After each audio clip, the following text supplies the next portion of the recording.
I spoke to Yahweh, I've been meditating. He told me that heaven's waiting. I told him I'm hesitating on some things. He told me that heaven's waiting. I told him I'm hesitating on some things. And I told him I'm hesitating on some things. And I told him I'm hesitating on some things. I spoke to Yahweh, I've been meditating. He told me that heaven's waiting. I told him I'm hesitating on some things. Lately I've been putting my life into perspective, reflective of my past being retrospective, looking at the good and the bad. In my early days, wondering if I still got a path to the pearly gates. Life wasn't always the way that it is today. It used to take me damn near losing my life just to pray. But nowadays I'm more conscious of my ways, and all it takes is me waking up to giving praise. Came a long way from who I was and what I did once. All I used to care about was sipping, drinking big blunts. But now I got a family and they counting on me. To give them what they need, I climb the highest mountain, homie. So every day I'm working on the enemy to find the best way that I can balance out my energy. Nobody's perfect, no matter what it look like on the surface. Just hoping I get closer to my purpose, amen. I spoke to Yahweh, I've been meditating. He told me that heaven's waiting. I told him I'm hesitating on some things. He told me that heaven's waiting. I told him I'm hesitating on some things. And I told him I'm hesitating on some things. And I told him I'm hesitating on some things. I spoke to Yahweh, I've been meditating. He told me that heaven's waiting. I told him Welcome back, ladies and gentlemen, to our Around the League edition of episode 38 of the Splash Cast. I'm your co-host, Reggie. I'm your co-host, Norwood. Welcome.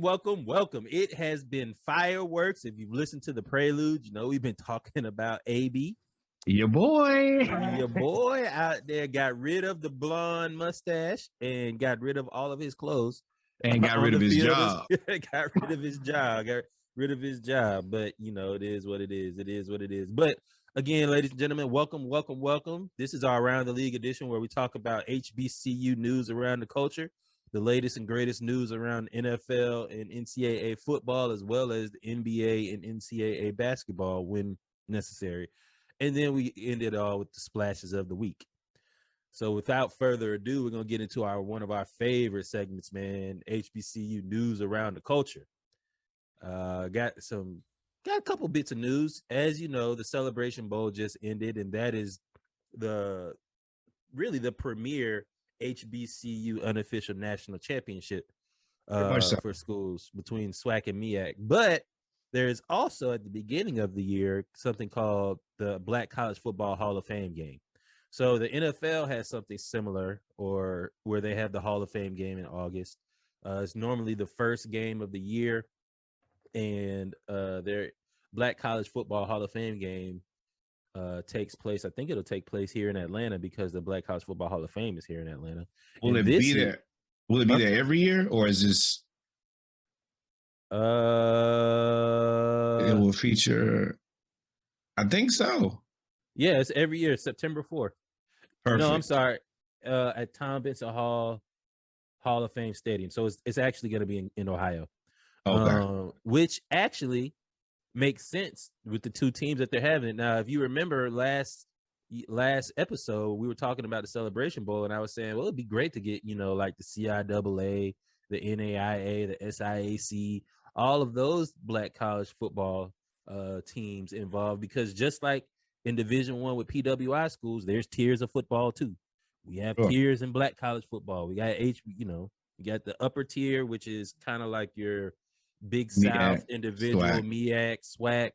And then you have, you know, you go down to Division II, which is normally your SIAC, CIAA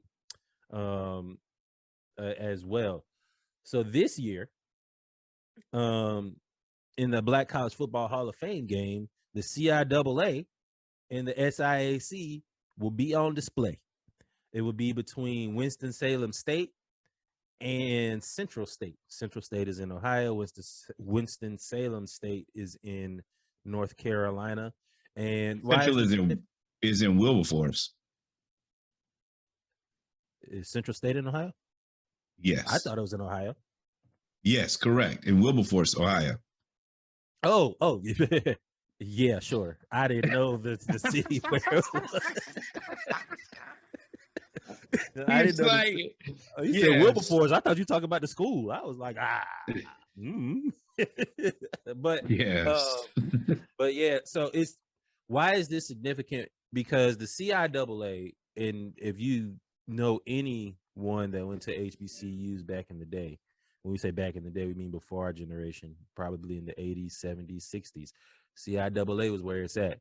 The CIAA birthed a lot of these schools, mainly the one that we support and rep so hard, Hampton University. Hampton University got its start in the CIAA, and before there is the MEAC, before there is the SWAC dominance, Virginia State, Virginia Union, Hampton, all of them in the CIAA was where it's at. That's where it was. So I am happy to see it. As you know, for me, I always want all HBCUs to get a lot of publicity. I don't feel like, well, no, we're not gonna go down that road, but I don't see why well, we're here. I don't see why schools in South Dakota have players from Florida on their team. It just doesn't make sense to me when you could go to FAMU, Bethune-Cookman, or any of these schools. And the pendulum is changing. So what do you think, man? I'm definitely gonna watch it because it's gonna be broadcast on ESPN. They got it right. You know, we've been talking about this for a while. Let's partner these conferences, let's partner these schools so that they can, number one, compete, and you can get a champ. And also you just get an opportunity to, you know, to get the publicity, as a group, lift each other up. This is what we've been talking about. They got it right this time, and they don't often get it right. Still waiting on y'all to fix the homecoming tour, so that the Splash Cast can be the moderator. But yeah, ESPN, we will go to every homecoming. Yeah, just let me know in advance. I'll burn up these PTO days. But yes, thank you for getting this right. We have more ideas. Just reach out to us at diveteammedia@gmail.com. We'll fix everything. Yeah, man. And I hope, man, Big Ben looks bad. And I hope, sorry, we watching on Mondays, we watch the Monday Night Football game as we broadcast. Oh, I see why you said it looks bad. We watching Cleveland versus Pittsburgh in the game of tragedy, and it's just bad all around. So, but back to this game. Why is this game also pretty cool? Is because both schools have hired new coaches, technically. So Central State actually went and got Kevin Porter, who was the former head coach of Fort Valley State here in Georgia. Not to be confused with Kevin Porter Jr., who threw that food at that dude in Cleveland and then went on to Houston and throw something else and then just dipped midway through the game. Which we'll get into. But yeah, Kevin Porter is the former coach of Fort Valley State, and he is now the new coach of Central State as of December 24th. While Winston-Salem State has announced that Robert Massey as its new head coach. I said new because he's been the interim head coach for like 2 years, which is egregious. You think one thing you got me messed up. You got half of anything for me to be interim. You think I'm gonna start the season as the interim coach and coach the whole season? That's the reason he pointing like that in the picture that y'all can't see. He pointing like, you better pay me. You better have my money on time. You gonna be get slapped. So it's pretty cool that he finally is getting his just due, and I honestly think it'll probably be a good game, man. And why black people got to be interim for a whole 2 years? I don't know, man, because that goes back to leadership to me. But hopefully they get it. Hopefully they get it right. It is what it is. It is what it is. He's a good guy for staying there that long. 2 years. That's like telling a woman, you're gonna be mine. You know what? Get out there. Cut, edit, cut it. When you go down that road, Reggie gets quiet. Yeah, I was finna say something stupid and something I've been guilty of, and that's the reason I'm hey Macarena. No. Oh man. So moving on, man. Bluefield State. Where's Bluefield State? Bluefield State is Kentucky. A school in Kentucky. That is in the NCSA. So it's a smaller school. We're both wrong. Bluefield, West Virginia, which is technically North Kentucky.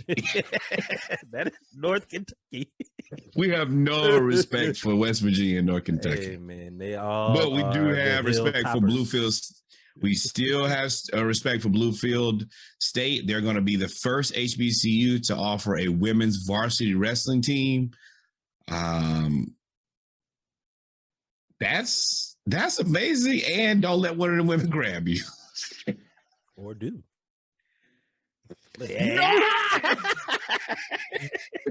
We'll end up in a figure four leg lock, boy.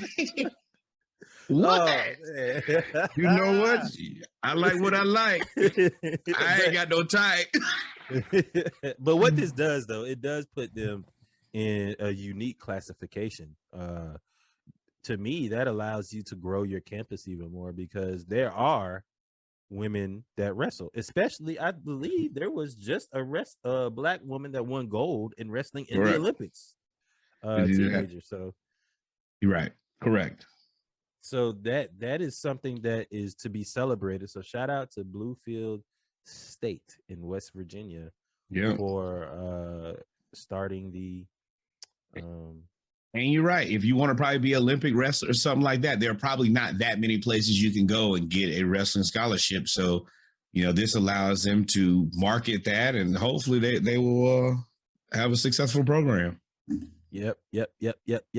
We have something in Splashes of the Week that is HBCU related. So I'm going to go ahead and talk about it now, if you don't mind. Go ahead. The Lewis College of Business was a school that was started by a black woman in the early 1900s. That was an HBCU, or I guess a HBC, a historically black college, at the time, and one of the only ones really in the Midwest, up there in Detroit. It eventually closed down, but now we brought to you a story a while ago where there was a black businessman trying to reopen the school. So the business school will be reopened as Michigan's first and only historically black HBCU. The House bill was signed by Governor Gretchen Whitmer and will facilitate the reopening of the Lewis College of Business as the Pensole Lewis College of Business and Design. It was open from 1939 until 2013. And received this HBCU designation in 1987. So this is big. We have been talking about wanting HBCUs in the Midwest and the West Coast. I think they're needed. This is huge. So shout out to Detroit. Shout out to the Lewis College of Business. What are your thoughts, man? I'm reading the article right now. I'm happy to see these things come to fruition. So many times you see these things kind of, we should or we're going to do. I've said it here a few times. I think that California deserves an HBCU and needs one desperately. But to see someone actually put it together and for it to formulate into what it is now, that's dope. Way to execute. I appreciate your execution. Yep. There it is. I was trying to find his name. The name they kept talking about Governor Gretchen Whitmer, which is fine for talking about her because she signed it. She signed the bill, but she's not the person who initiated the project. Correct. It was Dwayne Edwards. Yes. Dwayne Edwards was the one that has been doing the work for years. Did he work at Nike? Yes. Okay. And he worked at Nike, and when he left Nike, this was one of his projects, one of his babies, to come back and open up the Lewis College of Business for HBCUs and students in the Midwest. And as we all know, Detroit has had a rough about 30 years. So this is definitely needed. So if you have a chance, we always say we end every episode with support your local HBCU. Detroit people, Detroit alum from all HBCUs. If you went to an HBCU, you went to Hampton, you went to Howard, you had to leave to go to HBCU, support. Give back to Yes. not only your alma mater, give back to the the Pinson Lewis College of Business. Yes. And please reinvest and shout out to him again. Congratulations. Great job. Great job, great job, great job. Our last topic in our HBCU segment, news around the corner, man. It's really not it's an ongoing topic. I am just amazed that more and more of these kids in high school are like, I am going to include HBCUs in the talk. Not even if they don't go. Like, not everybody like Dion can pull the number one recruit in the nation. But the fact Absolutely. that the number one running back in the class of 2023, Andrew Evans and Kayron Prunty, who have offers from literally every school, are including FAMU, are including Jackson State. Visibility, visibility, visibility. Yep.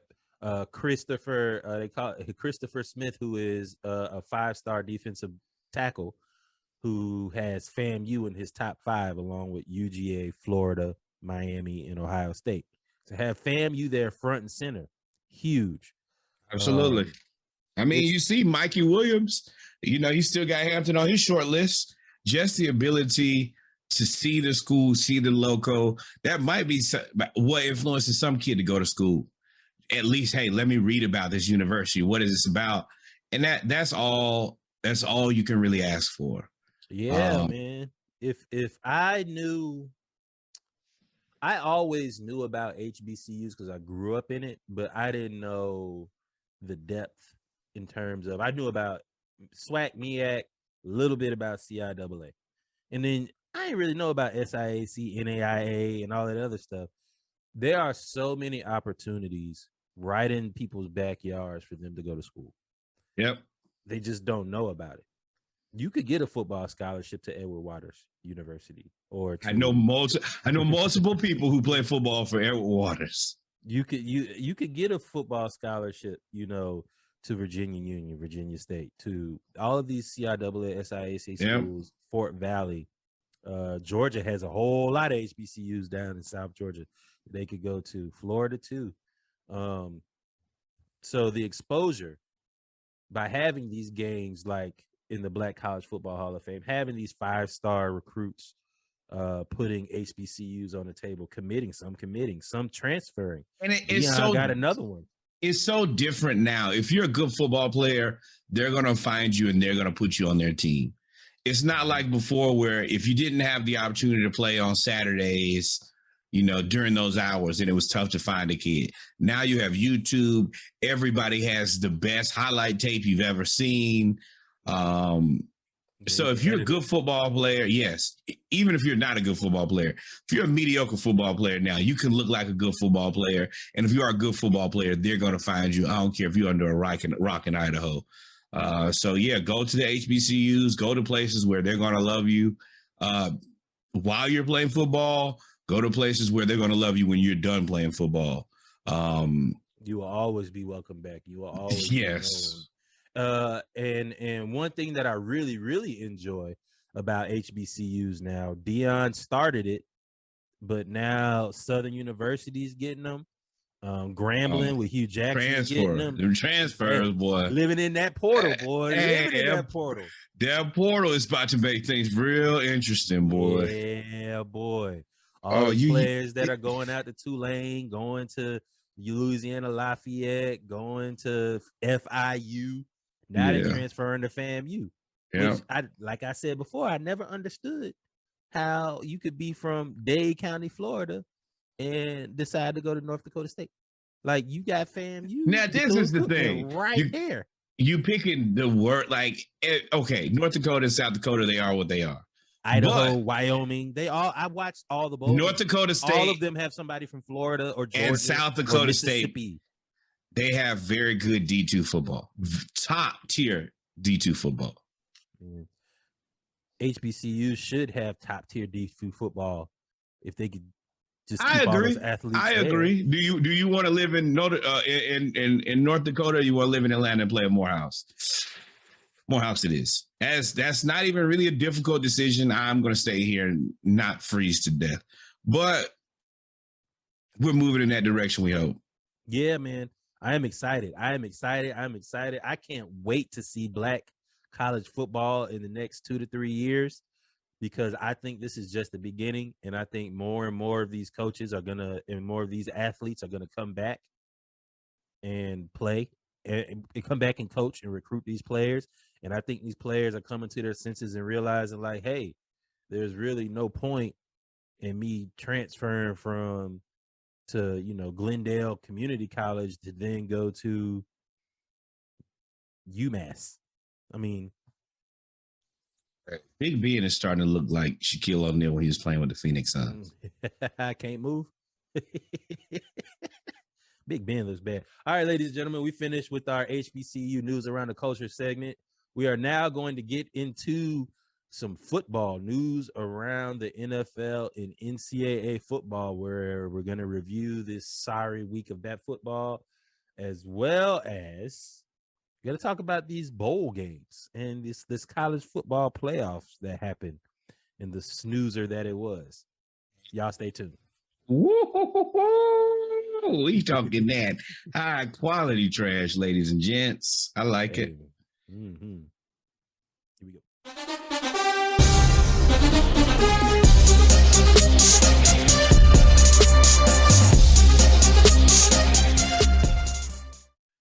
And we're back, ladies and gentlemen, as we get into our NFL and NCAA football news around the league. We got a few things we're going to talk about of episode 38 of the Splashcast, the Around the League edition. We're going to start out with some NFL football. Not too much going on for us. We don't really care. The Falcons have been eliminated. It's so hard to say goodbye to yesterday. But but misery always loves company. Misery loves company. And if in our division, if we gonna be bad, there's got to be a couple people that's gonna be worse. Everybody else is doing bad, and even the Bucks, they hold it on by hair. They are all on the back of Tom Brady right now. You be dead in a year, Kid Ray. The whole NFC South could be a tragedy in one. It could be. If NFC South is a tragedy. If Tom Brady leaves, that one old man leaves, we have the worst. We are the new NFC East. We are. Every team. Okay, I'm about to get off. Every team has a story. We are the NFC South. East. They gonna mess around, have two teams in the playoffs. With the NFC South, every team has something wrong. The Bucks have AB. The Falcons have Calvin Ridley. No, that's where you wrong. Neither of those teams have those people. One thing the Bucks have, and Bruce Arians made very clear, Antonio Bryant is no longer a Buck. Let me tell you, Antonio Bryant can be a problem for a lot of different people. He will not be a problem for the Buccaneers ever again. Tom Brady smashing tablets and getting fined. Tablets out the gutter. I was about to say, man, what are you about to? You thought I was breaking player code right there? I was like, oh no, Lord, not on touchdown time. Oh man, the Taints, the Saints, the Aints, they ain't got no quarterback. They playing a glorified running back at quarterback. Yeah. And then you come to the Carolina Panthers, who have just hired Matt Rule, who's in his second year? Yeah. Second year as head coach, Matt Rule. Well, why did you hire Matt Rule in the first place? What about his professional career told you to hire this man? And let's step back. There is a report out right now that the Panthers ownership and Mr. David Tepper is very unhappy and embarrassed by Matt Rule's success so far as a coach. Or lack thereof. It's a very nice way to put it. You can only be mad with yourself. Nothing told you that this man was going to be a good professional coach. Nothing. You decided that, you know what? Let's just roll the dice on this unproven asset and give him give him the keys to the kingdom. And let's be real. Baylor ain't been the best college program. And it's been littered with all types of malarkey. And you decided, hey, let me just give this guy the shot to be a champ, to be the coach. And then not only did they sign him, and he signed Joe Brady, who was the passing game coordinator for the LSU 2019 national championship team that broke all the records. So it looked he got good. him fired by Cam Newton. Nobody should ever lose their job because of Cam Newton. Well, that's what I'm getting to. So they got rid of Cam. They cut Cam as soon as they got there. Then they brought in Teddy Bridgewater, who didn't play bad. Just the team was trash. Like, they were bad. It was just a horrible team. And then they didn't sign him, and they bring in Sam Darnold, who plays fuck up. Reggie said Sam Darnold deserved to change the scenery because the Jets were terrible, and the Jets are a terrible or terribly run organization. But Sam Darnold, you are who I did not think you were, and who Norwood said you were. That's the part that I was, you know. Hey, no, we give each other props now. Sam Darnold's ass. Scam. You're missing the C in his name. He scammed people into thinking he was a good college player at USC. We knew that was trickeration in this dancery. Then he got a second chance, and he blew Cam Newton. Then he went and got Cam Newton back. It didn't work out. And then they got PJ Walker, who was playing well, and they benched for Cam Newton, whose shoulder is literally not there anymore. He could throw the ball 11 yards on a downward trajectory. And then they bring back Sam Darnold, who lost his job again. So, yes, David Tepper, owner of, matter of fact, Carolina, didn't they just sell their team? Didn't they just have a problem because of a whole bunch of scandals and all that stuff? Are the guy who picks all the bad people around you and then upset because you're not successful. LeBron James. Hey, look at the Lakers. I thought you was about to bring up Kevin Love. Oh, the franchise killer, but we're not gonna get there. Back to franchise killer. You gotta say that 2 Chainz voice. Hell, we killer, franchise killer. But the real problem that Tepper has when it comes to football, when it comes to owners, we know they care about football, but they care about money more. It's the fact that they signed Matt Rule to 7-year, $62 million extension. Yes. How many times have I told you these big stupid ass contracts are poison pills for your organization? You signed a man to 7 years, $62 million, who's never won a national championship. Congrats, my friend. You did this, and go ahead. The only thing you really can do is pay him the rest of the money that you owe him and just end it. Or you can continue to be a pit of mediocrity, and I would much rather prefer that, because I do hope that the Atlanta Falcons get it together next season and move forward. So we need you to be bad, and we need the Saints to be worse, and we need Tom Brady to retire after he wins the championship this year. Matter of fact, as I read this more and more about Matt Rule, I don't understand the hiring at all. So Matt Rule is 10-21. It took you till you read that before? Well, and he has no experience in the NFL other than being the assistant offensive line coach for 1 season in 2012. Then he spent 4 seasons at Temple. Powerhouse. He was 28-23 in 4 seasons, but that's powerhouse. Football powerhouse. It's kind of misleading because in his first season they were 2-10. And then the last 3 seasons, they won 10 games. So he had like a meteoric rise. I remember them because they beat Notre Dame. Temple. They beat Notre Dame.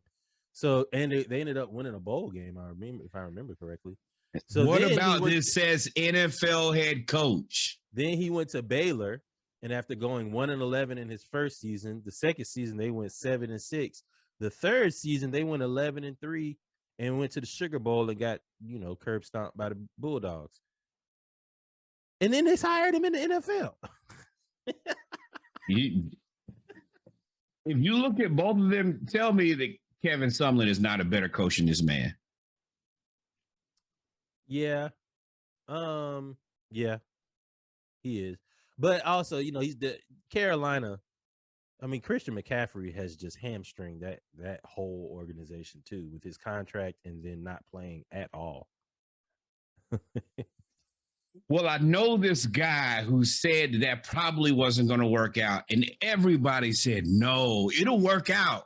Who is everybody? Okay, you need to say we said it wasn't going to work out because I never was on the Christian McCaffrey is great thing. He didn't play a whole season at Stanford, even though there are a lot of people who've always said, oh, he's it. He should have been the MVP. Well, talk about hitching your horse to the wrong wagon. Not my problem, no. So, and it's gonna suck for Matt. It's not gonna suck for Matt Rule because Matt Rule can go. One thing he can do is coach offense in college. He can go back to one of these schools, especially with all of these. Happily, he can go find another mid-tier job just like the one he left. Yep, I can see him going to LSU and being the offensive coordinator, or going to USC or Oklahoma with Brent Venables. I can see that happening. But if one thing that's true that you can see in the daytime and in glow in the dark ink at night is the writing on the wall. When somebody fires their assistants, they're normally next. Look at Urban Meyer. Look at all coaches. What do they do first at any sport? Any team sport, what do they do? They fire the assistants first, and then right after that, you toast. That's the last ditch effort. Yeah, let's get a change of pace. They're gonna change your pace, all right. Change your pace. They're gonna swiftly get you up out the door, brother. Yeah. So it's interesting, man. Matt Rule, that was interesting that the owner came out and said, yeah, I'm kind of regretting this. That's another thing. Yeah, he's fired. He's fired. Now that I think about it, he's super fired. But let's get into these. Let's get into these games, man. Let's get into these games. And anything so that I don't have to look at Steelers versus Browns anymore. Yeah. I'd rather watch Hawks layup line. Yeah, that's what I am watching. You had the Giants and the Bears. The Bears got a strip sack fumble on the first play of the game. So we knew how that was going to end up, 29-3. And imagine losing. You know how bad of a team you have to be to lose to the Bears by 26 points. Yeah. Oh, my God. Tony Snell is starting tonight. For the Blazers? COVID. You are a dirty hoe. Boy, you are a dirty garden fool. Boy, you'd have got T. Snell give him hell into the game as a starter. Things that I'm sure he never planned to see again. But yes, the Giants, and I want to give a shout out to the Giants and the Giants fans. I do want to thank you guys. Looks like you guys are going to move forward next year with Joe Judge and Daniel Jones for another year. Hopefully David Gettleman will keep his job, and y'all can run this big three back and we'll see what it looks like next year.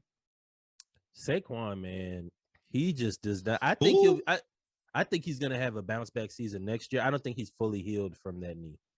Just like when Nick Chubb tore his ACL and came back his senior year and all of that other stuff.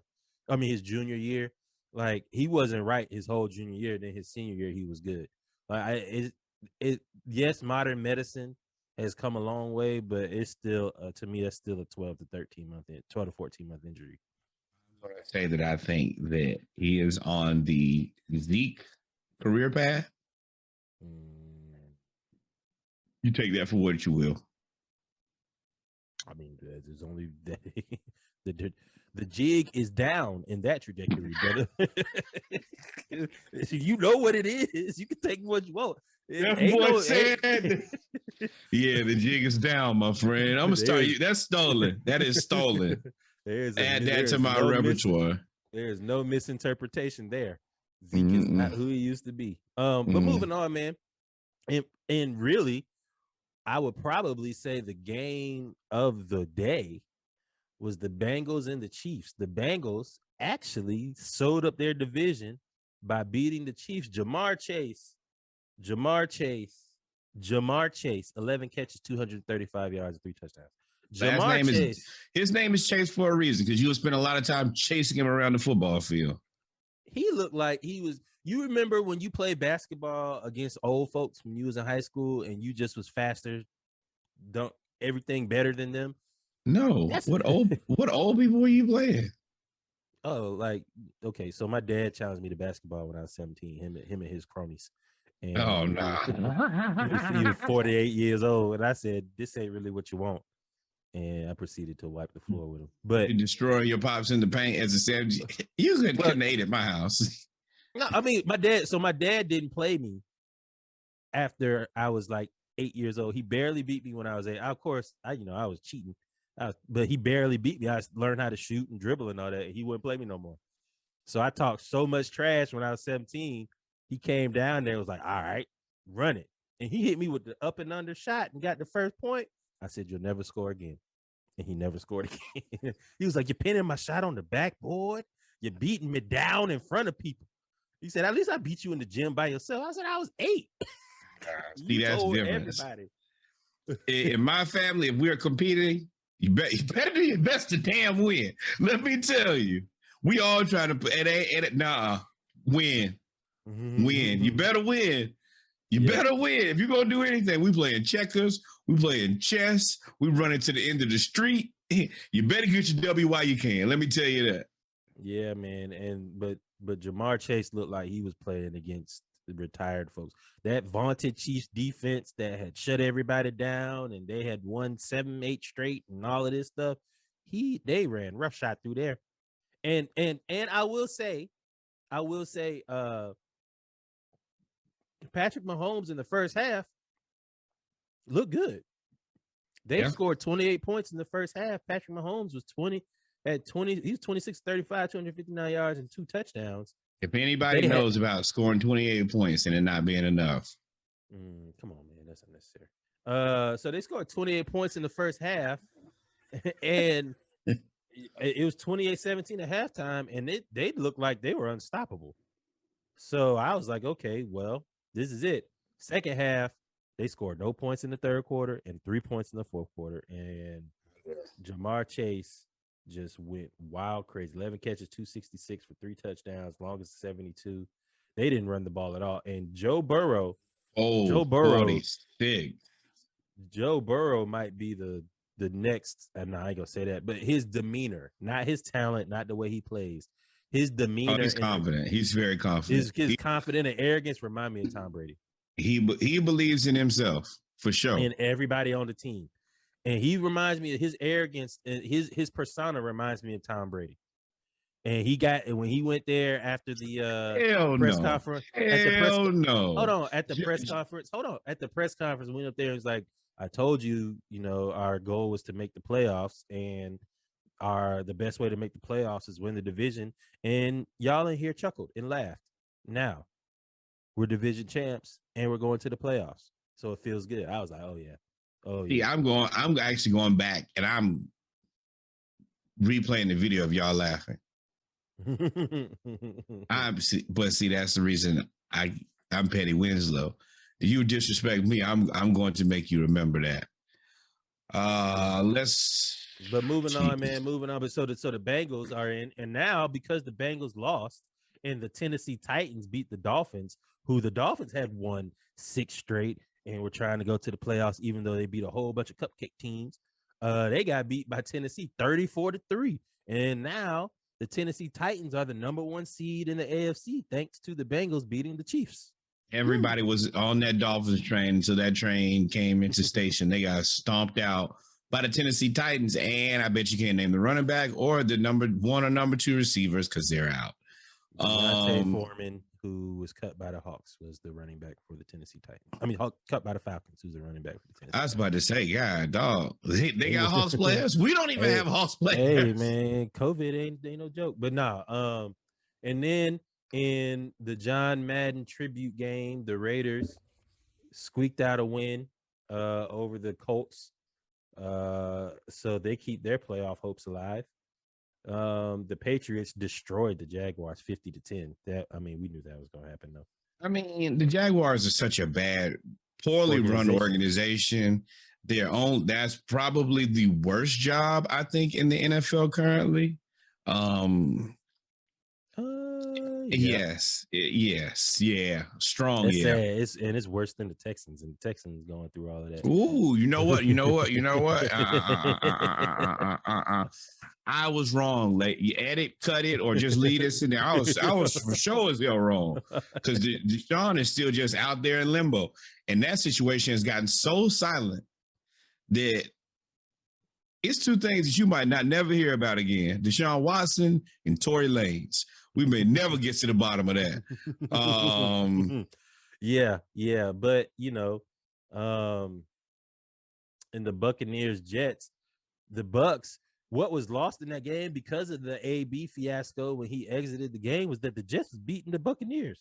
They were beating them, and the Bucks had to have a game-winning drive to come back and win. Now the Bucks were down 2 receivers. Chris Godwin, their leading receiver, tore his ACL, and then AB quit in the third quarter, so they were down 2 receivers.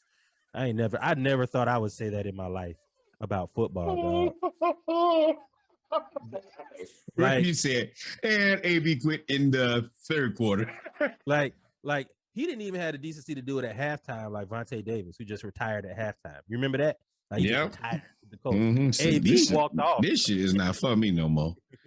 He said, "Nah, I'm out of here. Y'all take it easy. AB, see you later."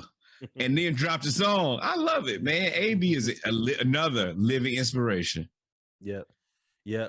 But like I said, what was lost in that game is that Tom Brady had to engineer a game-winning drive again to beat the Jets. If you're Zach Wilson, do you jump him after the game?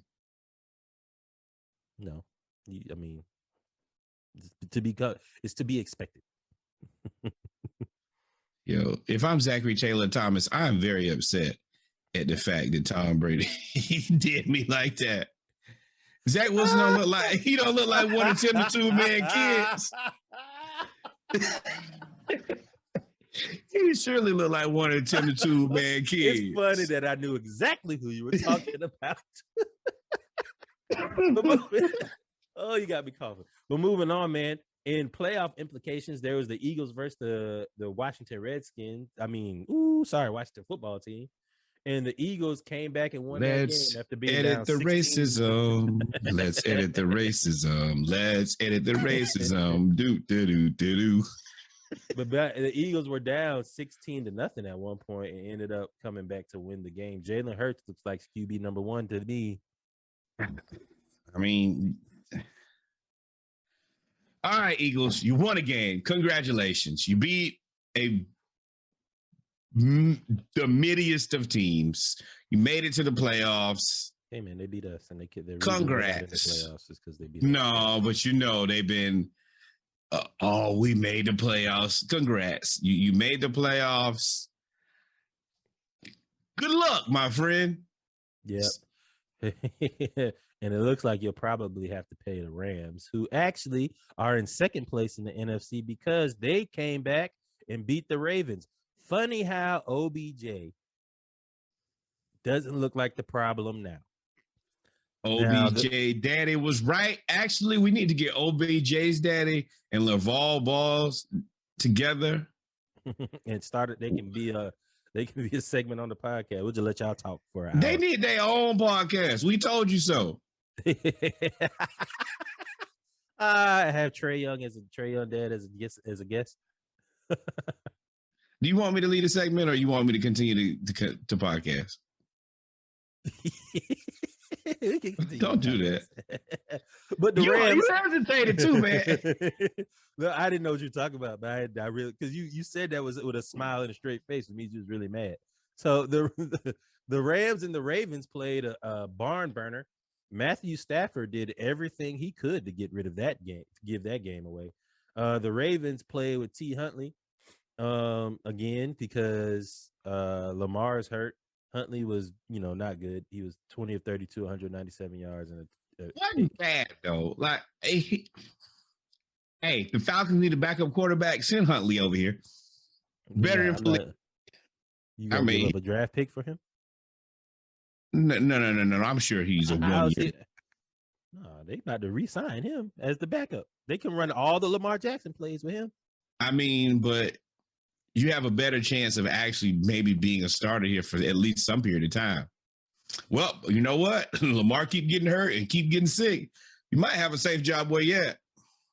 Yeah, but Matt Stafford went 26 of 35 for 309 yards, but he had 2 touchdowns, but 2 picks. And who came to save the day? OBJ. And Sonny Michel. Sonny Michel did score. I believe he scored in the second quarter, but OBJ scored the game-winning touchdown and had the 4th down catch to extend the drive. I bet you Baker somewhere. Baker, you actually gonna be looking for a job, and OBJ is gonna have a job next year. OBJ went from Cleveland to LA into the playoffs. We going from Cleveland to LA. Pop, pop. Oh, that's a good one. Oh man.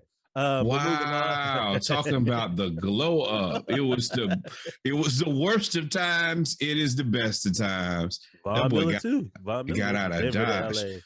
Oh, wait. Parallel universe. We missed it. Rondo went from LA to Cleveland. And now he's in a better situation. Odell and Rondo. That's crazy. Oh, but moving on, speaking of the Von Miller and the Broncos got stomped out by the Chargers, who are still trying to make the playoffs. And then the Texans got beat by the 49ers. In the other game of the week, I guess you could say, would be the Cardinals and the Cowboys, where Kyler Murray is still undefeated in the state of Texas. They have won 9. He has not lost ever. No. High school, college, and pro is 9 games. No, 9 games in Jerry World. In the state of Texas, he's like 48-0. Oh, 49. I didn't think about that. Y'all might need to jump him. Kyler Murray. Now, the vaunted Cowboys defense was beat down in the second and third quarter, and Kyler Murray just, I don't know, and I'm not being disrespectful when I say this, but he just scampered around the field. No, I'm not, because he's short, but he's scampering around the field, dog. You can't scampering around the field. You said it 3 times, Reggie. You can't say a man be scampering as a whole adult man. Yes, he can. He scampered around the Cowboys and beat them. And the Cowboys offense. Me and him are about the same size, man. Yeah. Wait. What's that side eye? Ain't nobody told you to be 7 feet tall. Ain't no jokes. Ain't no joke. I ain't got no jokes. Yeah. Hey, you actually probably taller than Kyler Murray. But my driver's license for sure says so. Yeah. But the Cowboys, the story of this game was the Cowboys' offense was terrible all the way into the 4th quarter. Their offense is always terrible, which makes no sense because you have Dak, who's a Pro Bowler, you have Zeke, who's a Pro Bowler, you have CD, you have Amari Cooper. For half of this game, who did you have? Tight end who tore his ACL. I can't think of his name right now. They just have a lot of players. Oh, I know what you're talking about. Yes, his name fails me right now. And you got Tony Pollard as the backup running back. And we just don't have any of that. And somehow y'all just look super mediocre. Is it Dallas? No, not Dallas. God. Michael Gallup. Oh, yeah, Michael Gallup. It's not tight. Yeah, that was it. Wide receiver. Yeah, he tore his ACL. So the Cowboys are in trouble, man. You know, Dak went 24 38 for 226 yards and 3 touchdowns. That's a Dacky game, boy. It is, but the defense just couldn't stop it. And they don't have, the Cowboys have no running attack at all. You mean wait, hold on now. Take a second and see what Zeke is getting paid this year. Nope. No, go ahead. Let's see. Let's see. Didn't they just yeah. They just pay him? For sure, right on. 6 year, $90 million with $50 million guaranteed. Sells a lot of jerseys, though. Does sell a lot of jerseys. Gee whiz.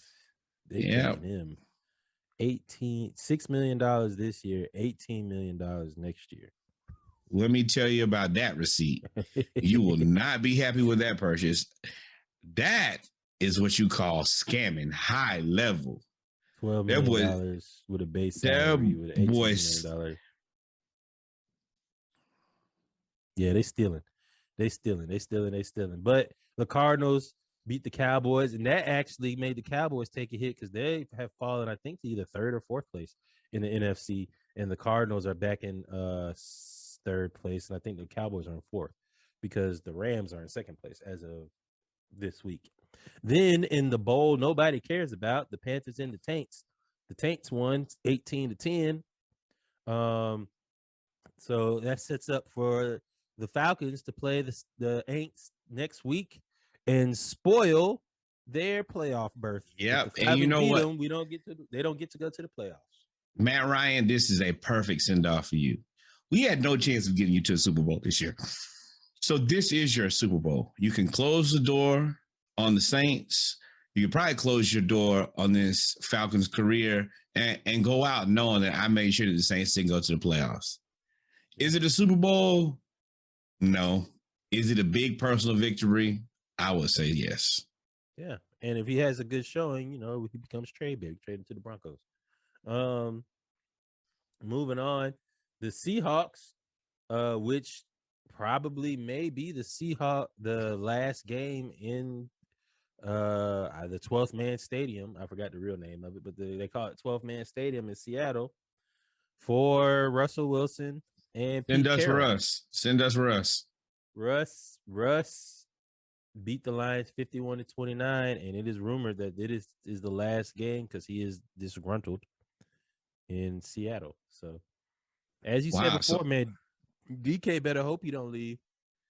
If DK, if he leave, you need to be like, bro, I'm going with you. I'm not staying here with Pete. Everybody else has left Pete. And of course, the Packers and the Vikings. The Packers beat the Vikings, and that was awful. Well, the Vikings didn't have Kirk Cousins, so I knew they were going to lose, and they were playing in Green Bay, and if Green Bay won, they sold up the number 1 seed. So potentially Ben's out. Russ is out. Matt Ryan may be out. Cam Newton out.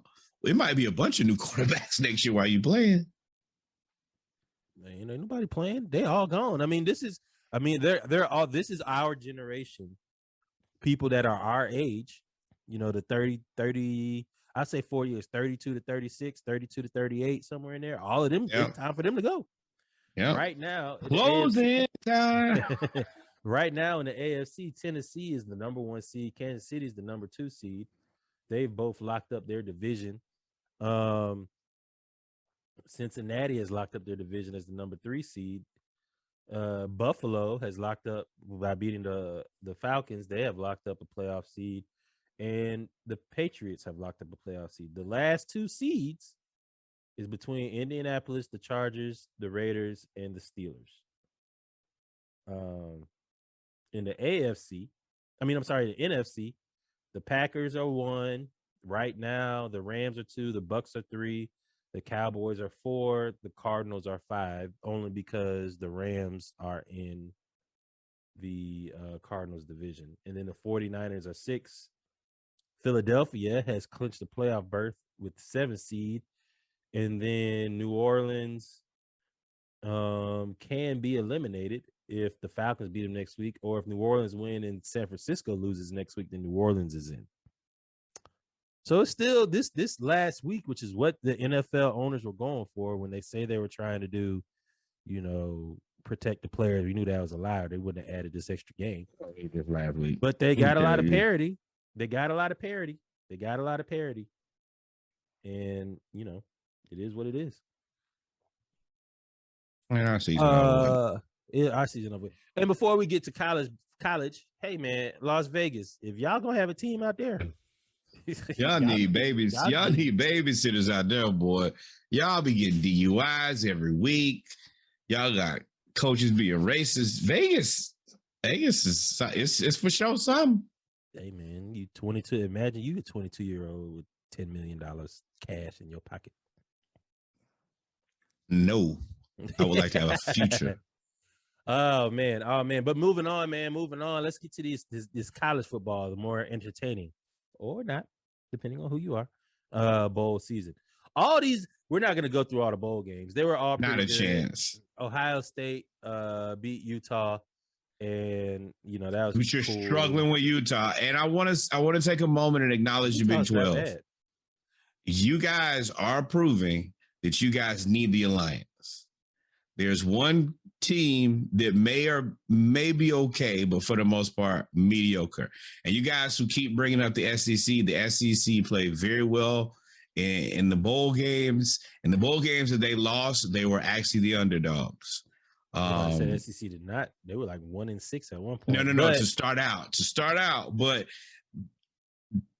they matched the bottom to mid tier, really the bottom SEC schools with mid tier and top tier bowl games, and I'm like, and the SEC also has the most opt outs because they have the most players have the ability to go to the NFL.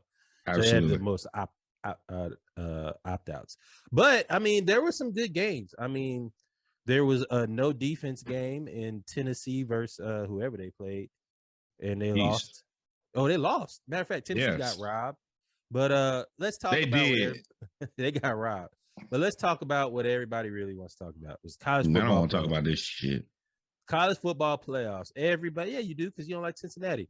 Everybody was building up Cincinnati to be Power 5 and all of this stuff. And they didn't play a bad game. But I always pay attention to the coin toss because you can see the discrepancy in size of players at the coin toss. And when they went to the coin toss, I was like, Alabama is about to kill them.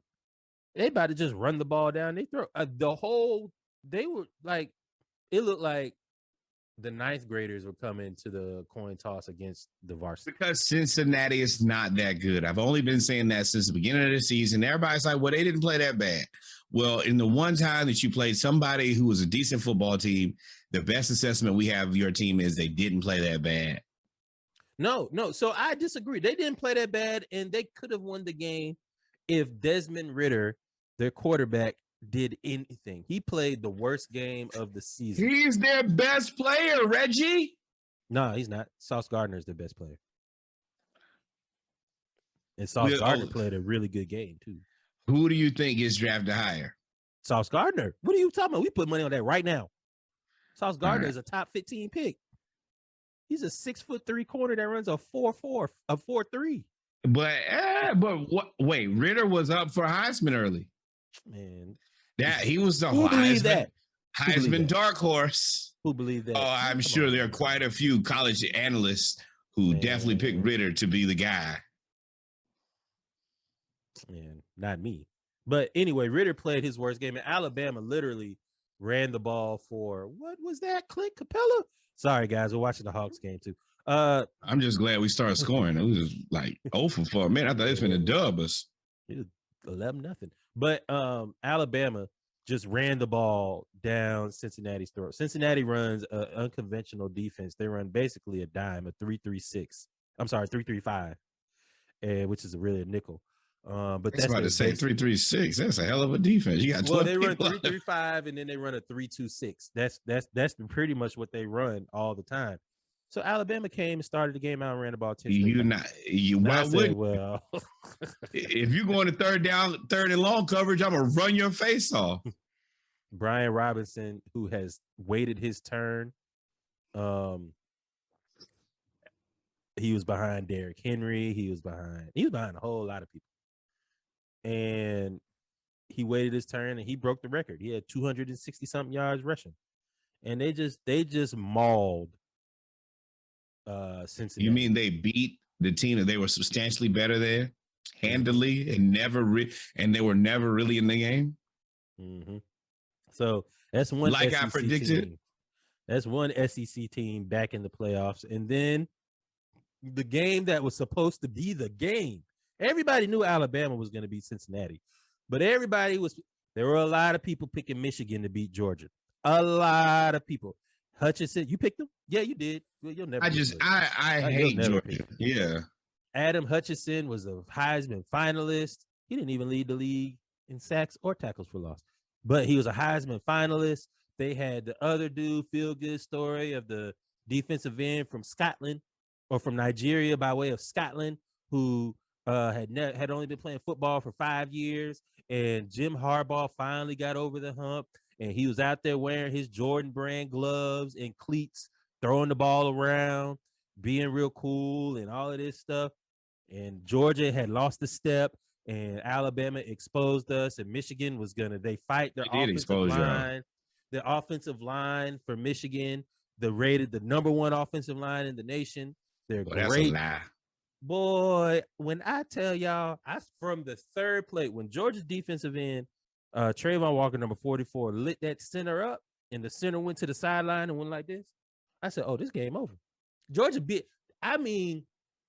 Georgia beat them down on defense. Nakobe Dean is amazing to watch. Number 17, he's amazing to watch play. And football. This is the crazy part. Is Cincinnati was never in that Alabama game. They didn't get destroyed, but they were never really in the game. And they just weren't. But they did not look anything like Michigan. Michigan probably got guys over there like, you know how when your parents see you about to do something, you finna play football there, sir? Your friends finna be like, yeah, you might have this one might not be for y'all. And like I said, I paid attention to the coin flip, and they brought Hutchinson out there. I said, Jamari Sawyer is way bigger than Hutchinson. I'm gonna tell you right now, I am actually going to steal all of their recruits. I'm gonna send them the tape. If I'm Nick Saban, everybody who you have that's committed, I'm sending them the game tape. Which side of the ball you want to be on? Get back with me if you're interested. We got a spot for you. Third string. You get a ring. But Saban, every recruiting class he's had has won a ring. But need this one to get one too, boy. I need y'all to be out of there. They already got one, so they don't need to get it. When it comes to roll tide. When it comes to says the Florida Gators fan. I don't. Yeah, and it's recorded too. I don't care. I don't care. Hey, I don't ever want to see y'all win anything. Anything. You sound like an Alliance fan. Speaking of the Alliance fans, there are a lot of people are upset that it is an SEC dominated, basically an SEC championship game rematch. Why do we waste? And we said this before the SEC championship. I don't know why we waste all of these people's time and money and act like there's another game after the SEC championship. After the SEC championship, go home and spend time with your family because it's over. OVER. The rest of these teams are inconsistent. I think the Clemson probably done with their run. Ohio State seems to not be able to get it together on a regular basis anymore. Michigan, y'all need to think long and hard about football altogether. Well, Michigan is going to be. They're going to be a better rival to Ohio State. Jim Harbaugh has changed his entire staff. They have decent recruiting. And plus, the transfer portal changes everything. Reggie, what was the score of the last game they played? 37-11. Okay, thank you, my friend. And they scored the 11 on our fourth string. No, they probably played the high school kids. Hey, man, I know y'all just here for a visit, but we do already have jerseys for you guys and shoulder pads. Just hop on out there. We're not going to really call too much of an offense or defense. Just kind of play wherever you want to. Y'all can beat these guys. Yeah, man. And it seems like our offensive line took it personally against these two defensive ends for Michigan who are supposed to be top 20 draft picks. Because Hutchinson got mollywopped. And let me tell you, that boy from Alabama is way better than both of them boys from Michigan. Phil Mathis, yeah. Exactly. And you're talking about Will Thomas. Yeah. And if you think otherwise, you are smoking the dopiest of dopes. Will Anderson Jr. Will Anderson Jr. is amazing. And it's frustrating to watch him be amazing because his dream school was none other than Georgia because he's from Alpharetta and Georgia didn't offer him. I mean, more Georgia doing Georgia stuff. And also, sidebar. I think it worked out for both. Sidebar. Portland, if you let Larry Nance Jr. guard Trey anymore. Trey gonna score 100 points tonight. Larry Nance Jr. don't stand a chance against that little angry dude, man. Yeah, man. But we've come to the end of our football segment, man. It's a SEC championship game again. Hopefully, my Bulldogs can finally break the curse. Got to break the curse against Alabama. Lost 7 straight against them, man. We've led in the last 4 games. We have led every time and have come back and beat us every time. Hopefully Kirby doesn't golly, Trey is killing them. Kirby doesn't overcoach, but we'll see. Remains to be seen, man. Let's get into some basketball, man. This is a long football segment. Let's get into some basketball. Hey, Bama, man, just bail me out, bro. Just beat these guys so I don't have to hear any of this. But if y'all win, this might be one of the best years of your life. Braves championship and a Georgia championship and Hawks deep dive into the playoffs. Sheesh. Yeah. I mean, all right, man, let's get into some basketball. 1940.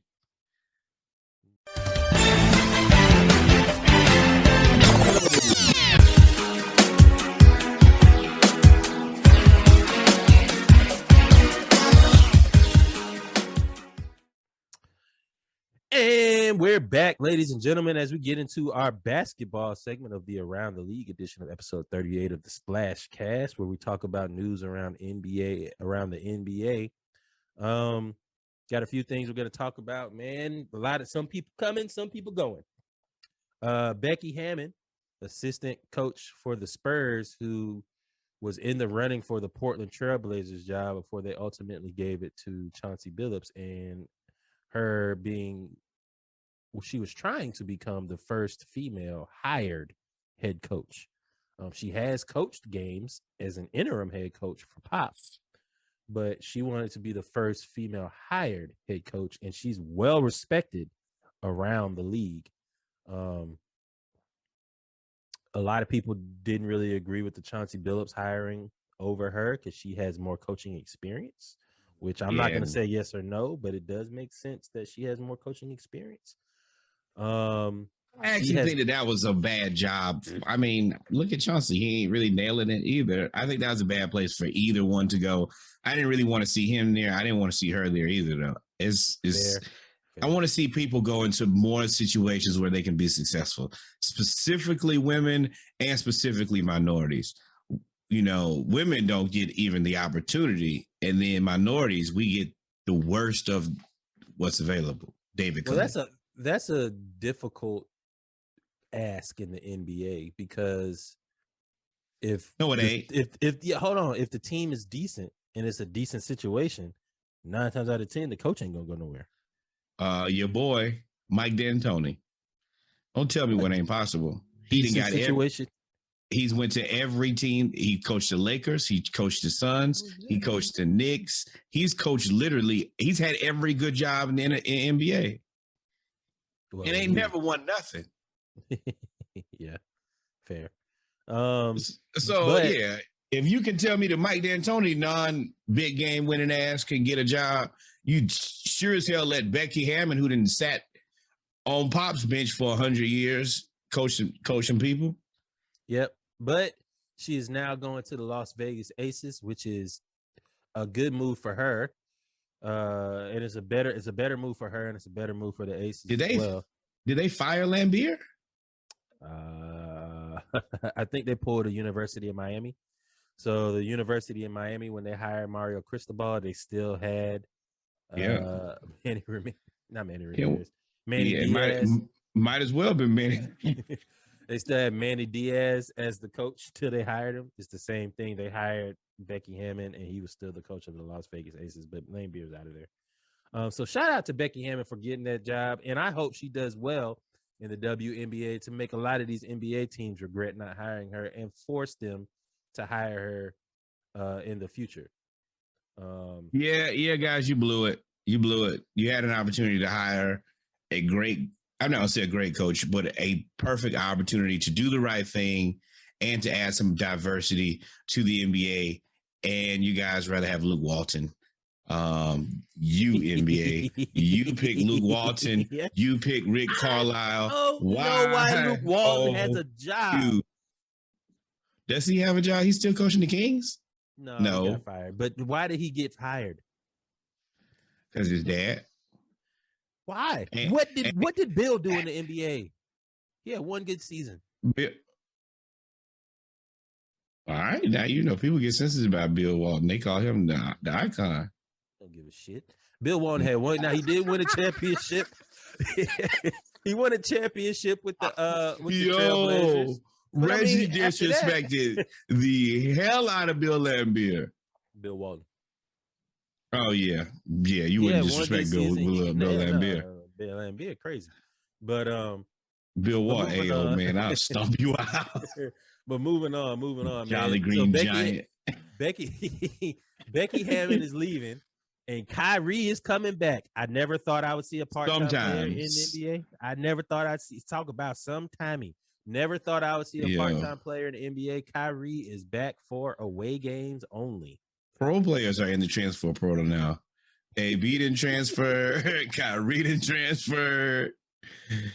Oh man, the transfer portal is a nasty place to be. It's open for business at every level. So Kyrie's back. He actually had his first game back tonight as we're recording this game. The one that AB's at? Yes. Possibly Calvin Ridley. No, he can't be at that game because it was in New York. He can't play. So he's not. There's no way he could be at that game. But I thought whenever they play the Pacers is when Kyrie is supposed to make his debut. Yeah, that's a good place to make your debut against a sub-mediocre team.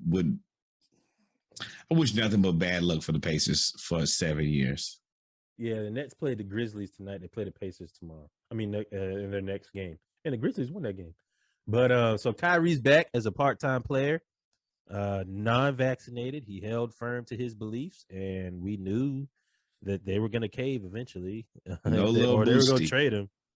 They were either going to trade him you or they were can't trade him. Cave. KD said no.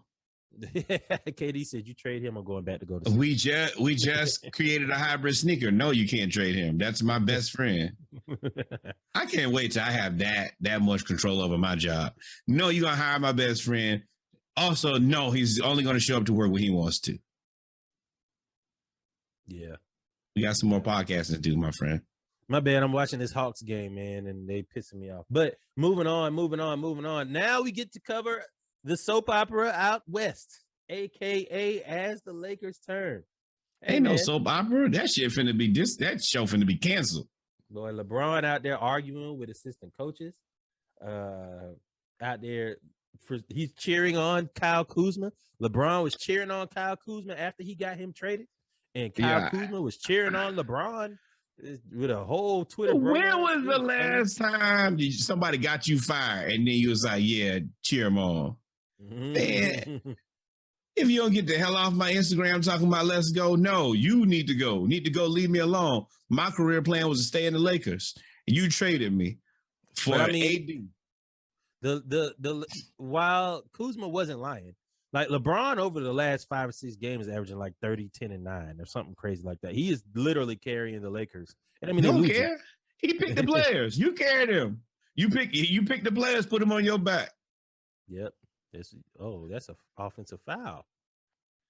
Yeah, and Kuz playing better than AD right now. So AD is shooting 18%. Oh man, Lonzo that made his way to the Bulls. Brandon Ingram, his team sorry as hell, but he looked like he might be something. Yeah, LeBron. That whole GM thing, that might not be your ministry. You might be Jordan Jr. for real.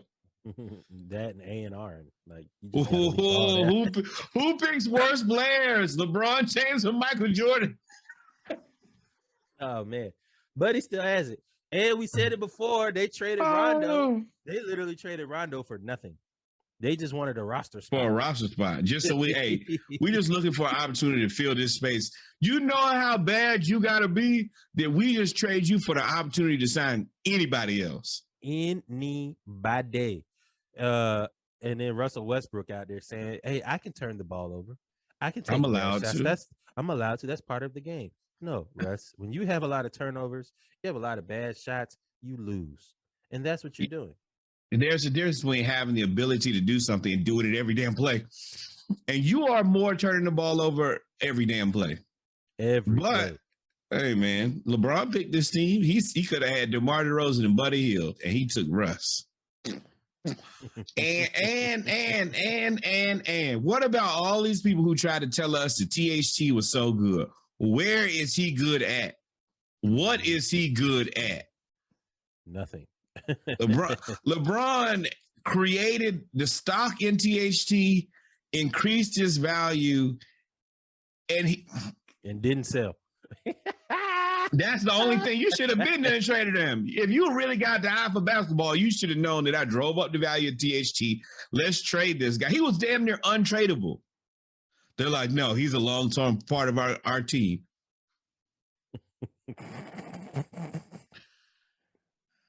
Oh goodness, man. But the Lakers, they're saying that once they get to the playoffs, they'll be able to turn it on, and I don't see it. Has anybody ever seen THT play good basketball? Point it out for me. And I want to know how long the stretch was where you saw him play good basketball, or did LeBron James just incept you into believing that THT was a good basketball player? Mind control. It's an evil world we live in. Yep. And then now we get back to the as the world turns, the East Coast version with the 76ers. Joel Embiid and the 76ers, kudos to them. They did beat the Brooklyn Nets, and Embiid and Durant got into it. Embiid told Durant, get the fuck off the court, go home after beating them. Durant said, that's all right, we're going to see y'all again, which they will. Yeah, and I mean, and Embiid said, it's not many players that I will say this, but Kevin Durant is 100% a better basketball player than me. I respect it, and he's right. Yeah. Yeah. But everybody ain't gonna say that. Some people are like, nah, I ain't gonna say that. He is. It's only about 2 or 3 players you would take over Embiid at this point. You know, I've been a big proponent of Embiid Olajuwon for a long time. I would force him to work out every day. You just have to work out. Starting your team. I mean, he's definitely a top 5 player. When he's right as rain. He is. He can't be beat. But tell me about this. What happened between Fat Joe and Ben Simmons? So I'm minding my business. You know me. Try not to do much of it. Don't scrunch your face up. I can see that. And I'm scrolling through my Instagram and I'm watching, and then I get to Fat Joe. Fat Joe's like, oh yeah, so biggest loser this year, Ben Simmons. I said, damn, Joe. Like, if anybody, there's not many people who made more Ben Simmons jokes in the last 12 months than myself. I referred to the man as Brokeback Ben. But even I didn't call him the biggest loser of 2021. Like, and Joe got right to it. He's like, nah, he's a loser. And I'm like, well, Joe, did not expect that from you. And is it on site between Joe and Ben? No, Ben don't want them problems. I mean, but you would think that Ben would have to fight because he definitely ain't gonna shoot. Well, and we know Joe will. You missed a joke there. No, I didn't.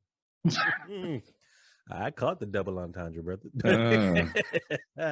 But yeah, man, the 76ers, they're an interesting group, man. Tyrese Maxey is out there balling though. In the absence, I like him. He's scrappy. The Sixers don't suck without Ben Simmons. They don't really need you. I would have traded Ben Simmons for Dame Lillard yesterday. I would assume that Portland's not taking that deal. They're not. And then what are you going to do? You're going to have Ben Simmons and Larry Nance Jr. out there together? Doing what?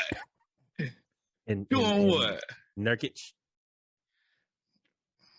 But moving on, man. Moving on. Speaking of players with emotional Tear the distress, club up. Tear the club up. one of the Houston Rockets have a really, really good young core. One half of that young core is Kevin Porter Jr. Kevin Porter Jr. is a lottery pick. It's more than no, he's like a quarter. A third. Yes, definitely a third. Definitely a third. I forgot about Christian Wood. But yeah. the Houston Rockets, man, they got a lot going on out there too. Kevin Porter Jr., who got traded to the Rockets because he lost his temper in Cleveland when he was throwing food at the GM because they moved his locker without telling him. They put him in the corner, which, you don't do that while I'm not there. That's unwritten rule, but he lost it. And then for him to get traded to Houston, and he was balling, and he got into it with the assistant coach, John Lucas, who is well-respected, well-known coach around college and pro basketball. There you go, Kevin Werder. Around college and pro basketball. He got into it, and he left at halftime. Listen to what he said. Not he left the bench. He left the arena at halftime, put his clothes back on, and headed to the crib. He pulled the AB. I'm out this thing. This is a very difficult situation because you have the baggage of Kevin Porter Jr. when he played for the Cavs. To do something like this, you have to be self-aware that, hey, people are going to start looking at this like this is how you behave. The issue is Cleveland was an awful team, and he probably regrets not being there now. He would have been the piece. Man. Golly. Yeah, but I don't know if they keep everybody. I mean, yeah, Isaac Okoro, you out of there, and Sexton, you can probably fly to. That would be, if you could have Jared Allen, Evan Mobley, and Kevin Porter Jr. though. Geez, Louise, you cooking with gas there. But it's like his history is going to follow him. But the situation does sound messed up. And the fact that Christian Wood was like, I'm not going back into the game. And he is by far their best player. It kind of shoots him a little bit of bail, but it just looks like this whole situation is bad. And when players are throwing things and leaving at halftime, I don't know what to do with that because you probably got to send a message and send the guy home. But I don't blame this on the organization because at this point, this is now two occasions in two separate organizations. Yes, but Christian Wood, but Christian Wood also not going back into the game. Whatever happened in the halftime spilled over. And it obviously wasn't just Kevin Porter Jr., but Kevin Porter Jr., like you said, he went too far. He pulled the AB. He started to develop a reputation. And as starting to develop a reputation, I mean, you are playing. He is now in his second year, right? Yep. Second year. And NBA contracts are not 5 years, are 5 years with a team option. You are taking money out of your own pocket because you got all the talent. Yep. And they were going to have to pay you. They were going to have to pay you, Jalen Green and Christian Wood. They were going to have to pay you. And now.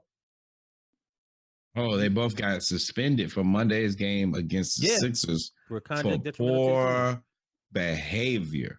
Mm-hmm. They got put on restriction. Mm-hmm. So whatever happened, it was something went down. But Kevin Porter Jr., I think he may need to go to not a psychiatrist, a psychologist. He may need to get some therapy for mental health just to see what's going on to be able to hold his temper. Now, I'm saying this not knowing, the media will always put a slant on it. That the media is always paying by the organizations to make the organization look good. And so you want to be able to come into the building and get access so you can report on athletes. So if I have to sell one athlete for my continued access, then you sold ass. And I do think that it's kind of unfair because you're going to suspend those guys, but clearly you said something to two different individuals to get them out of their character. And for that is Lucas, you can't just go around. I don't know what he said, but if that's how people are receiving your information, then you might need to be suspended too, because I don't know if you can talk to people. And I ain't gonna say that. I think some of these guys are entitled. Some of these guys, like I said, they're entitled to. Some of these guys do feel entitled. Sorry, I'm watching the Hawks game. They do feel entitled. But speaking of entitled in the Rockets, the game before this, when they played the Charlotte Hornets, and Christian Wood, an errant pass from Christian Wood, went into the stands and knocked the shit out this lady that wasn't paying attention. That lady called balls to the face. Yeah. And now she's done gone on the news in Charlotte. She now wants a we don't care. She now wants an apology. We don't care. From Christian Wood. Man, it's a basketball game. And you walk in, you got courtside seats, that's your fault. You should be paying attention. Yes. They throw basketballs at basketball games. If you were paying attention to the game, you might not got hit in the face. You might have knew to duck, but you were not paying attention. So you caught a Spalding to the face. Walk it off, killer. You'll live. Wilson. But what's crazy is Fair. They need to go back. What's crazy is that she went on the news and had a whole news segment, and she was like, "Wouldn't you? My orbital bone." Like, man, don't nobody care, dog. You got a basketball game. Yeah.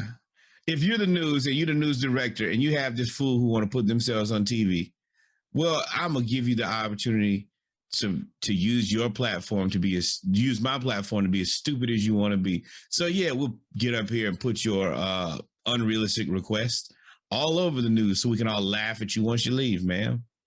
Yep. Well, I'm gonna tell you what might happen at a baseball game. You might get hit with a ball. Yep. And then Norwood, tell me about these old guys in the NBA. I mean, they're just everywhere. It's now the time that if you're, back. Yes, you're mid-30s and want another shot at the NBA, this is your chance. We saw Joe Johnson lace them up. We see IT play for every team. Lance Stevenson is back. Yes, Lance Stevenson and play for the Hawks. It looks like he's playing for the Pacers tonight. It's definitely interesting. Clint Capella almost missed that layup too. Nobody was guarding him. It's definitely interesting. It's exciting to see. It's fun to see guys who you think like career's basically over to get another run at it. And some of these guys putting on good shows. They are, man. But them knees need a little oil. Oh man, yeah. Greg Monroe was hooping. Yeah, on offense. On defense, them we gotta hold it down. That shuffle slide ain't working. We gotta hold it down for the guys who are our age, man. We gotta support them. I'm just happy that they're getting another chance. Greg Monroe is a dude that deserved another chance and all of that. So, like you said, man, I'm happy all these dudes get them. Hey, man, and over under, are you willing to take this bet? Will the Lakers sign Jamal Crawford? Make too much sense. I wouldn't.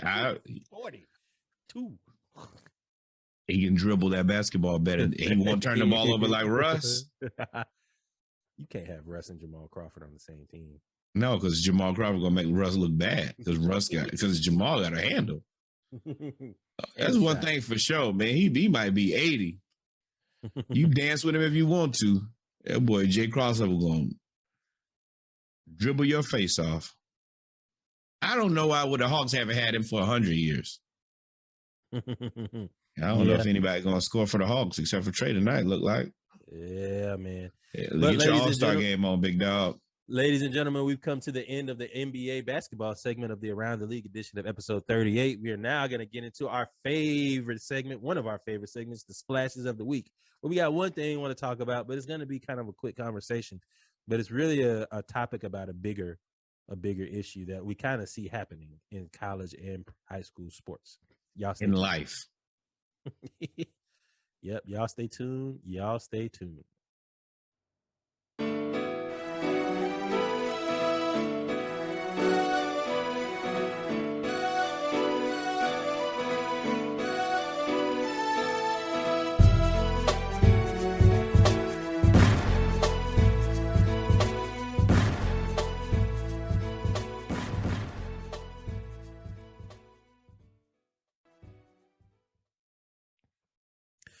And we're back, ladies and gentlemen, with our final segment of episode 38, the Around the League edition of the Splash Cast, where we talk about our splashes of the week. We only have one splash of the week this week. It's kind of a topic that I wanted to discuss because it is something that's kind of been going on in the background of high school athletics for a while, especially in basketball. I think Kevin Durant played at like 5 schools himself. Hey. But the one of the top basketball prospects, Dior Johnson, is playing in his 10th school, and I don't even think I think he's a junior. He's a junior or a senior. He's playing in his 10th school. 10th. He started out in New York and then went to California, then went to Florida. Now he's back in Cali. He was going to multiple schools in California. That, to me, the bigger conversation, why does that bother me? Because that's the bigger conversation is like, why are you at 10 schools? What are you doing? And he's like legit. Apparently, he's legit. So I have multiple issues with this. Another Mac McClung. Times a million. How much schooling are you doing if you're going to 10 different high schools? Can't imagine you're getting any level of education if you're going to 10 high schools. You're averaging like 3 schools a year. By the time you get into school and kind of figure it out, you're like, oh, I'm out of here. I'm headed somewhere else. Also, it's one of the things that Dion brought up. You're conditioning your child to be a follower, to always be following somebody to another program. I'm going to go here and I'm going to have all the resources and it's going to be perfect. Instead of staying at one place or going one place and creating something at one place, you just follow and meander around to the next opportunity. So you have these guys who grow up and then they suddenly become Ben Simmons, and the first time they meet adversity, they're broken. Yeah, and it's a little different. It's similar and different to college, right?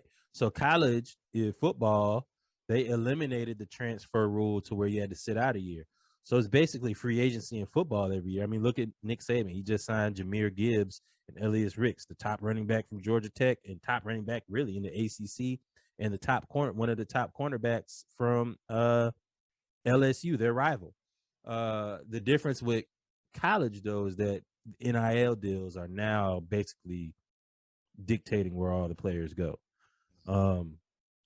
But at the same time, before NIL deals, they still were transferring, and kids were transferring to 3 different schools, and not including, they basically have eliminated going to community college. Like, you could just transfer wherever you want to now. And like you said before, it's causing, not only are you being a follower, you're being a quitter. Like, whenever times get tough or you don't get your way, like, the thing about athletics and adversity is it's supposed to make you grow up and build your character. It's supposed to get you out of the spoiled brat stage. I mean, well, I don't know the situation, but look how Kevin Porter Jr. is handling all of his adversity and anger. He doesn't know how to handle his adversity and anger.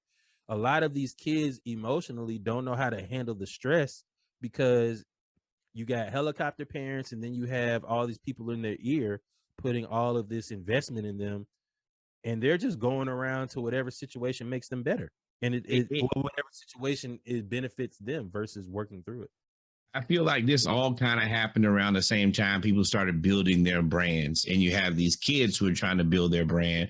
So they're always looking for their next opportunity to go to somewhere, to be more visible, to get more, to be seen by more people. And I get that, but that ends up having, and I assume that it would have diminishing returns because you feel like this kid probably does not have a bunch of stick-to-itiveness. If I'm a college coach, you're kind of caught in a catch-22 because you can see how good these guys are, but I can't trust this guy to come to my team because I'm not sure if he'll stay. And that's kind of the reason that Jalen Johnson dropped in the draft, is they weren't confident in his ability to fight through things and get through difficult things. So I get it. All of this is a tricky situation to navigate, but I don't think if you have 10 high schools, it's like having 10 boyfriends in a year. it's some red flags, man. It's something going. It's everything. Something ain't right. And if you let your kid go to 10 high schools and eventually don't be like, hey, cut the shit. This is where you're gonna stay.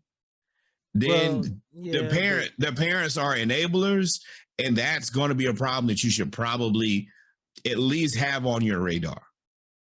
Well, I mean, when it comes to millions of dollars, because he's already committed to Oregon. He's a point guard, but he's like 5. You sound like Donald Trump making a deal with the Taliban. Committed to who? What have you seen in the past where you believe that his commitment means anything? Well, I mean, he has to play college basketball. Well, yeah, he may just go to the G League.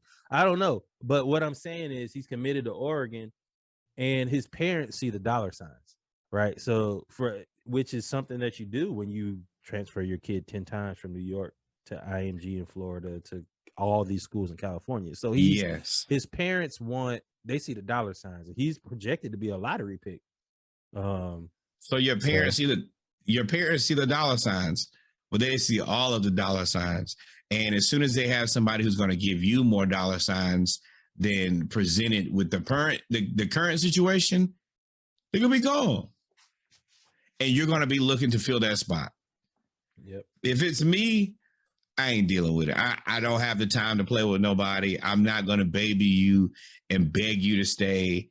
And I've seen that you've been at 10 high schools and you still haven't, you ain't graduated yet. No. I don't know how to graduate. There's got to be some credits lost in translation somewhere. What does his transcript look like? 72 pages. Or 7. You never know. And God forbid, trying to get all of them transcripts. Yeah, you got to staple them. You got to paper clip them. You got to divide them. Like, well, this is. I was here.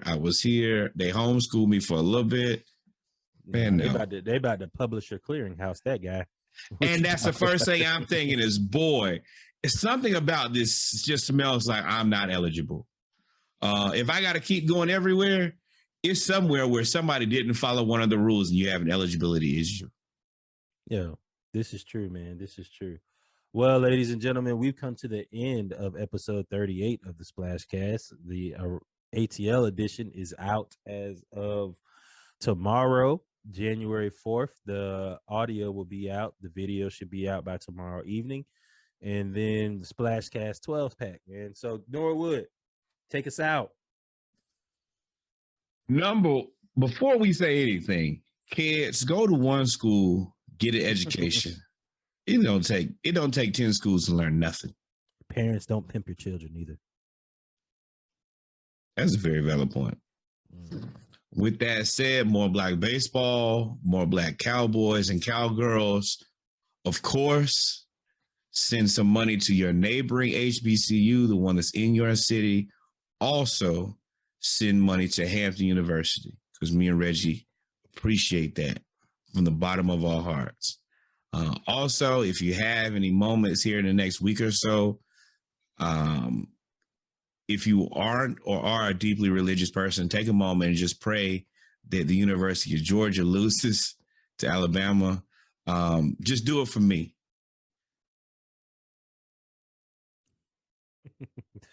Unmute yourself. I had to mute him for that blasphemy. Unmute yourself. Ask to unmute. You got to unmute yourself. I had to mute this man muted being the rapper. Well, you heard what he said. But outside of that, like he said, episode Tuesday, Splashcast 12-pack Wednesday. We right back. This is the episode you heard on Thursday. We truly appreciate you guys. Always remember to like, subscribe, tell a friend, tell that friend, and tell a friend. If you didn't hear the first episode, we do have a website on the way. Outside of that, it is only one thing for us left to do, Reggie. What's that, man? Hang out. Hang out. Y'all be safe. Adios, amigos. Falcon season is over. Braves World Series champs emeritus. Remember to like, subscribe, view us on YouTube, view us on Instagram TV, follow us, like, subscribe. Like we said, we have a website coming out soon. We already have the domain. We just need to update the site. It will be one central spot where you can get everything that is Splashcast. So as he said, man, y'all stay safe. Love y'all. Peace. child and I'm so proud of it. I'm so proud. Yeah, nigga, fuck them kids. I ain't your mentor or your role model. Ferrari Monza got one seat, get a Uber, bitch, how them hoes follow. Moved up from Porsche Carrera, $4. The funny thing is I still had all the bitches when I had no dollars. Frequent flying mileage, I might ship in a freak. Jose La Vie, I'm in Paris with your bitch as we speak. Bitch been I keep, Spanish girl gon' turn a 2 to a 3. And if her uncle wasn't my plug, I smoke his ass and have her working for me. Yeah. It's kinda mania, my brain be working. Nigga ran through Indy with the moxies, had the mateys working. If he old enough to hold the strap, I had your baby working. Youngsters on that E and PCP, they ain't afraid to murder. Insane rabbit gang, I'm talking gang of murder. Jewish lawyer make the polices look like they framed the murder. I don't sell no work on the phone, bitch, I got janky service. KTR the army, ho, go and get you a Navy service. Doghouse, crack house, Molly in your ex-house. Michael Jackson ain't dead, he live in my guest house. And if my nigga lets out, we pull them vets out. Quick to hit the whole France circle, they left us sexed out. Went from a prison cell in France to dropping movies in Cannes. Red carpet, Tom Ford, from the shirt to the pants. I came a long way from riding with that work in the van. H had the Honda Odyssey, front the work in advance. Nigga. But you are an inspiration because you had no money,